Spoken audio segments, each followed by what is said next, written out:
বিভিন্ন ধরনের অশ্লীল কর্মসমূহ এর মধ্যে রয়েছে, সংমিশ্রণ রয়েছে, এগুলো থেকে আমাদেরকে বিরত থাকতে হবে।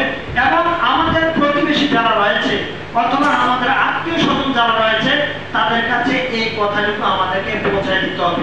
আমরা অনেকে এই বিষয়গুলি জানি, এগুলো যে বিদাত এগুলি আমরা জানি, কিন্তু আমাদের এই আলোচনার বিষয় কারণ হচ্ছে যে এগুলিকে স্মরণ করিয়ে দেওয়া, পাশাপাশি আমাদের আত্মীয় স্বজন যারা রয়েছে, আমাদের প্রতিবেশী যারা রয়েছে, যারা জানে না তাদেরকে জানিয়ে দেওয়া, এটাই হচ্ছে মূল উদ্দেশ্য।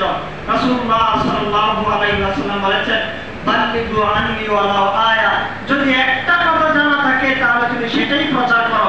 আমরা তো জানি যে চুরি করা হারাম, আমরা জানি জিনা করা হারাম, যেটা জানি ওইটাই প্রচার করো।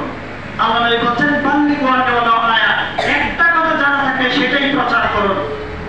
ওয়া হাদাসু আন বানি ইসরাঈল ওয়ালা হারাম, এবং বনি ইসরাঈলের কোনো ঘটনা যদি জানো সেটাও প্রচার করো। মান কাযাবা আলাইয়া মুতাআম্মিদান ফালিয়াতাবাওয়া মাকআদাহু মিনান নার, তবে কেউ যদি এমন কোনো কথা বলে যে কথা আমি মুহাম্মদ বলিনি, তাহলে আমার নামে যদি সে চালিয়ে দেয় থাকার জায়গা জাহান্নাম।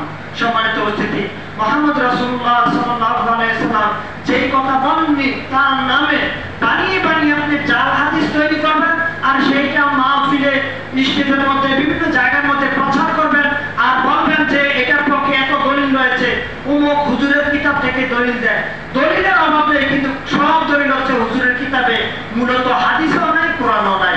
এবং আমাদের দেশের আরেকটি অবস্থা হচ্ছে, আমাদের সামনে যখন কোনো আরবি পাঠ করা হয়, আরবি শব্দ প্রয়োগ করা হয় অথবা ফার্সি শব্দ প্রয়োগ করা হয়, আমরা মনে করি এটা মনে কোরআনের আয়াত তেলাওয়াত করতেছে, আমরা মনে করতেছি এটা হাদিস। কিন্তু না, আপনাকে বুঝতে হবে এগুলি তার কিতাব থেকে দলিল দিচ্ছে। ওই কোন কিতাব? বড় হুজুরের কিতাব, পীরের কিতাব, অমুকের কিতাব, এই সমস্ত কিতাব থেকে তারা দলিল দেয়।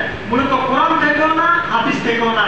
কোরআন থেকে যে দলিলগুলো উপস্থাপন করে ওই দলিলগুলো মূলত আমাদের দলিল, আমাদের পক্ষের দলিল, কিন্তু এগুলোকে তারা বিকৃত করে ওই হুজুরের কিতাব দিয়ে আবার ওদের থেকে নিয়ে যায়। সম্মানিত উপস্থিতি, আসুন আমরা এই ব্যাপারে সতর্ক ও সজাগ হয়ে যাই। আল্লাহ সুবহানাহু ওয়া তাআলা আমাদেরকে সেই তৌফিক দান করুন, আমিন। সর্বশেষ আমরা আলোচনা শেষ প্রান্তে এসে আপনাদেরকে উপদেশমূলক দুই একটি কথা বলছি। বর্তমানে এই পরিস্থিতিতে আমরা প্রত্যেকে, রাসূলুল্লাহ সাল্লাল্লাহু আলাইহি ওয়াসাল্লাম এক হাদিসে বলেছেন যে কোনো ব্যক্তি যদি তার ভাইয়ের বিপদের মধ্যে থাকে, যতক্ষণ সে তার ভাইয়ের বিপদে থাকবে, ভাইয়ের পাশে থাকবে, ততক্ষণ তার পাশে আল্লাহ তাআলা থাকেন। অতএব আমরা এই কঠিন পরিস্থিতিতে চতুর্দিকে যে সমস্যাগুলি রয়েছে, এই সমস্যার ক্ষেত্রে আমরা প্রত্যেকে চেষ্টা করব তাদের পাশে থাকার জন্য। আল্লাহ সুবহানাহু ওয়া তাআলা আমাদেরকে তৌফিক দান করুন, আমিন। এবং রাসূলুল্লাহ সাল্লাল্লাহু আলাইহি ওয়াসাল্লাম বলেছেন, সাবাতুল ইযিল্লুহুল্লাহু ফি যিল্লি ইয়াওমা লা যিল্লা ইল্লা যিল্লুহু, ইমামুন আদিলুন ওয়া শাআবুন নাশা ফি ইবাদাতিল্লাহ ওয়া রাজুলুন কলবুহু মুআল্লাকুন ফিল মাসাজিদ। আল্লাহ নবী সাল্লাল্লাহু আলাইহি ওয়াসাল্লাম এক হাদিসে 7টা কথা বলেছেন, আমি জাস্ট আপনাদেরকে এখান থেকে 3টা কথা বলছি। আল্লাহ নবী বলেন ইমামুন আদিলুন, সহিহ বুখারীর হাদিস এটা। এক নম্বর হচ্ছে ইমামুন আদিলুন, ন্যায়পরায়ণ শাসক। 2 নম্বর হচ্ছে ওয়া শাআবুন নাশা ফি ইবাদাতিল্লাহ, এমন ব্যক্তি যে যৌবন বয়স থেকে আল্লাহর ইবাদত করে। 3 নম্বর হচ্ছে ওয়া রাজুলুন কলবুহু মুআল্লাকুন ফিল মাসাজিদ, যার অন্তর সদা সর্বদা মসজিদের সাথে লেগে থাকে। এই 3টা কর্মসূচি যে পালন করবে, এক, ন্যায় বিচার করবে, ন্যায় প্রতিষ্ঠা করবে। ন্যায় প্রতিষ্ঠা করা আমাদের সমাজে হচ্ছে না। ন্যায় প্রতিষ্ঠা যদি করে, আল্লাহ নবী বলেন আরশের নিচে ছায়া দান করবেন, যেই দিন আল্লাহর ছায়া ব্যতীত কোনো ছায়া নেই। 2, যৌবন বয়সে ইবাদত করা। কোনো ব্যক্তি যদি যৌবনকাল থেকে ইবাদতে মগ্ন হয়, আল্লাহ নবী বলেন তাকে আল্লাহ তাআলা আরশের নিচে ছায়া দান করবেন। 3, ওই ব্যক্তিকে আল্লাহ তাআলা আরশের নিচে ছায়া দান করবেন যেই ব্যক্তির অন্তর সদা সর্বদা মসজিদের সাথে লেগে থাকে। মসজিদের সাথে কখন সালাতের জন্য ডাকা হবে, আমি সালাতে যাব, সালাত আদায় করেছে, আমার পরবর্তী সালাতের জন্য অপেক্ষারত রয়েছে, এমন ব্যক্তিকে আল্লাহ তাআলা আরশের নিচে ছায়া দান করবেন। আমরা জানি এখান থেকে ঢাকাতে যদি আমরা রওনা দেই, যদি আমরা গাড়িতে থাকি, আমরা 1 ঘন্টা দাঁড়িয়ে থাকতে আমাদের বিরক্ত হয়, 5 ঘন্টা দাঁড়িয়ে থাকতে বিরক্ত হয়, 10 ঘন্টা যদি দাঁড়িয়ে থাকে আমাদের শরীরের অবস্থা কেমন হবে? কিয়ামতের ময়দানে আল্লাহ সুবহানাহু ওয়া তাআলার নিকটে আমাদেরকে জবাব দিতে হবে। যতক্ষণ আমরা জবাব না দিব, আল্লাহ তাআলা আমাদেরকে পা নাড়াতে দেবেন না। সেই কঠিন মুহূর্তে আমাদের অবস্থা কেমন হতে পারে? আমরা 10 মিনিট, 20 মিনিট, 1 ঘন্টা সময় ব্যয় করতে গিয়ে আমরা কত পেরেশান হয়ে যাচ্ছি, কিন্তু ঘন্টা না দিলে আল্লাহ তাআলা আপনাকে পা নাড়াতে দেবে না।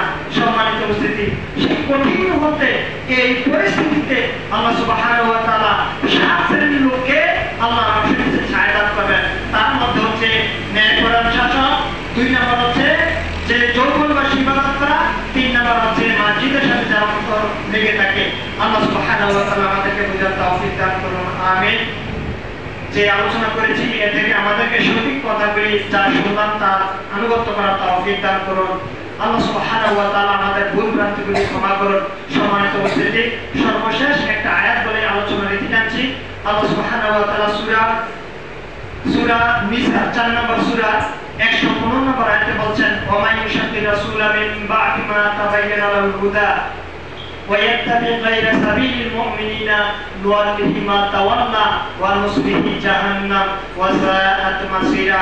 আল্লাহ তাআলা বলেন, যে ব্যক্তি আমার হেদায়েত প্রকাশিত হওয়ার পর, রাসূলের পক্ষ থেকে হেদায়েত প্রকাশিত হওয়ার পর পুনরায় আবার রাসূলের বিরুদ্ধে আচরণ করে এবং মুমিনদের পথ থেকে বিচ্যুত হয়, আল্লাহ তাআলা বলেন তার থাকার জায়গা হবে জাহান্নাম এবং সেখানে তার কতই না মন্দস্থল, সে আবাসস্থল।